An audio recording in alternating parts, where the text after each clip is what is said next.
আজকের বিষয় হচ্ছে ডিজিটাল ইলেকট্রনিক্সের লজিক গেট পার্ট, অর্থাৎ আমাদের লজিক গেট পার্টে বেসিক গেটের যে তিনটি অংশ আছে, এটি হচ্ছে যে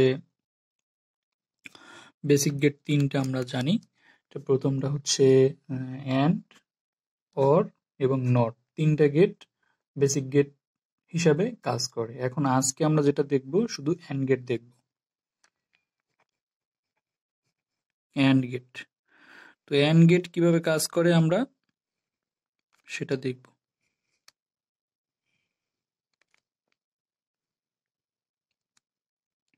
এটা হচ্ছে অ্যান্ড গেটের স্যাম্পল।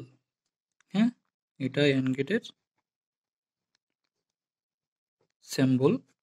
তো আমরা হচ্ছে যদি আমরা জানি যে অ্যান্ড গেট হচ্ছে, বা যদি নাও জেনে থাকি সমস্যা নাই, অ্যান্ড গেট গুণের কাজ করে। যদি আমরা এ এবং বি দুইটা ইনপুট দিই তাহলে হচ্ছে এ গুণ বি, হয়তো এভাবে কাজ করবে, অথবা এরকম থাকলেও আমরা বুঝবো যে না, এ বি গুণের কাজ করতেছে। এখন এটা গেল স্যাম্পল। এখন অ্যান্ড গেট ট্রুথ টেবিল অর্থাৎ লজিক গেট হিসাবে কিভাবে কাজ করে আমরা যদি দেখি, সেক্ষেত্রে আমরা একটা ট্রুথ টেবিল অঙ্কন করব।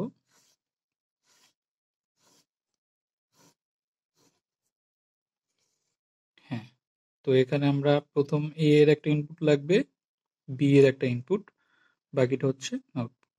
তো এ, বি এবং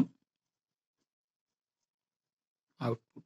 এখন আমরা ইনপুট কিভাবে নেব? আমরা জানি যে ইনপুট নেই আমরা কি এন স্কোয়ার, অর্থাৎ যদি দুইটা ইনপুট নিয়ে কাজ করি তাহলে 2 এর উপরে স্কোয়ার, তাহলে কয়টা ইনপুট লাগবে আমাদের?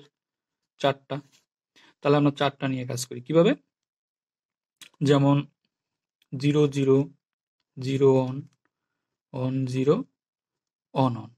এখন আমরা দেখি এই স্যাম্পল থেকে এই লজিক, এই যে ট্রুথ টেবিলটা কিভাবে কাজ করবে। এখন আমরা এখানে হচ্ছে প্রথমে 0 0 দিলাম, 0 0 অর্থাৎ এই টার্মের কাজ করলাম। তো 0 0 দিলে কি হবে? 0 0 গুণ করলে কি হবে? 0। আউটপুটে আমরা কি পাবো? এটা তো আমাদের আউটপুট। তো আউটপুটে আমরা কি পাবো? আউটপুটে পাবো 0। এরপরে আমরা যখন এইটা নিয়ে কাজ করবো, অর্থাৎ একটা 0 একটা অন, তখন কিন্তু এটা থাকবে না। তো যখন এটা নিয়ে কাজ করবো, তো একটা 0 একটা 0 একটা অনের সাথে গুণ করলে কি করবে? ও তো শুধু গুণই করবে, ওর কাজ হচ্ছে গুণ করা, তখনও কিন্তু 0 থাকবে। 0-র সাথে আমরা জানি যে কোনো কিছু গুণ করলে 0ই থাকে।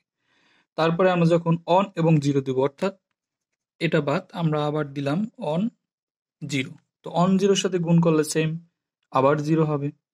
এরপরে আমরা যখন এতে অন দিলাম, বিতেও অন দিলাম, তো অন অনের সাথে গুণ করলে কিন্তু আমরা আউটপুট অনই পাবো। তো সেক্ষেত্রে আমাদের হচ্ছে শুধু যখন দুইটা অন থাকবে তখনই শুধু আউটপুট অন হবে, বাকিগুলো হচ্ছে 0। তাহলে আমাদের ট্রুথ টেবিলটা এরকম যে, বা অ্যান্ড গেটটা এরকম কাজ করবে, বা এইভাবে কাজ করবে যে ইনপুটে যদি দুইটা বা তিনটা অর্থাৎ সবগুলো ইনপুট যখন হাই হবে তখন হচ্ছে অন, মানে আউটপুটে অন পাওয়া যাবে। আর যদি লো থাকে, লো বলতে এখানে হাই লো বলতে বোঝাচ্ছে, এখানে বুঝাই, যদি হাই বলে, হাই মানে অন, আর লো মানে 0। এখন যদি ইনপুট হাই থাকে সেক্ষেত্রে অন হবে, অন্যথায় কিন্তু 0 থাকবে। এখন দেখি আমরা যে এটার যে আমাদের ডায়াগ্রাম আছে, এন্ড গেটের যে ডায়াগ্রাম, এই ডায়াগ্রামটা কিভাবে কাজ করে। এন্ড গেটের ডায়াগ্রামটা ঠিক এরকম। ধরেন আপনি এখানে একটা সোর্স নিবেন,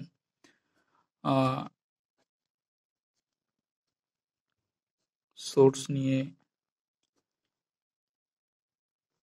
তারপরে এখানে আমরা একটা বাতি দিলাম, মাইনাস সোর্সের সাথে কানেক্ট করে দিলাম, এবং দুইটা সুইচ থাকবে এখানে।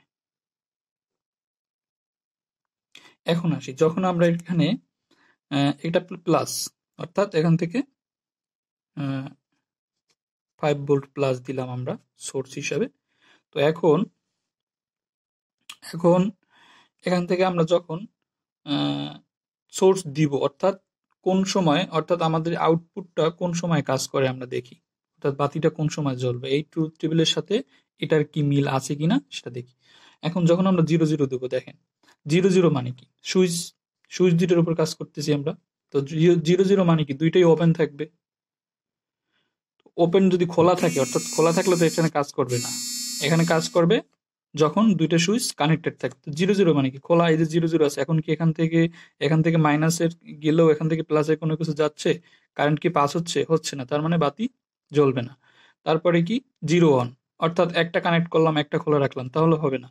তারপরে অন 0, এটা কানেক্ট করলাম এটা খোলা রাখলাম তাহলেও কাজ হচ্ছে না। কিন্তু আমি যদি দুইটাই কানেক্ট করে দিই, অর্থাৎ দুইটাই অন করে দেই, তাহলে কিন্তু আমাদের কারেন্টটা পাস হচ্ছে এবং আমরা আউটপুট পাচ্ছি। তাহলে মোটামুটি এটাই ছিল আমাদের অ্যান্ড গেটের বৈশিষ্ট্য। তো পর্যায়ক্রমে আজকে শেষ হলো অ্যান্ড গেট, এরপরে অর গেট, এরপরে নট গেট, এরপরে বাকি মানে পর্যায়ক্রমে ডিজিটাল ইলেকট্রনিক্সের ভিডিও আসতে থাকবে। আপনারা যারা এই সম্পর্কে একটু কম বুঝেন বা এই টপিকটা বুঝেন না, আমার ইউটিউব চ্যানেল ফলো রাখতে পারেন, আশা করি উপকৃত হবেন। ধন্যবাদ সবাইকে।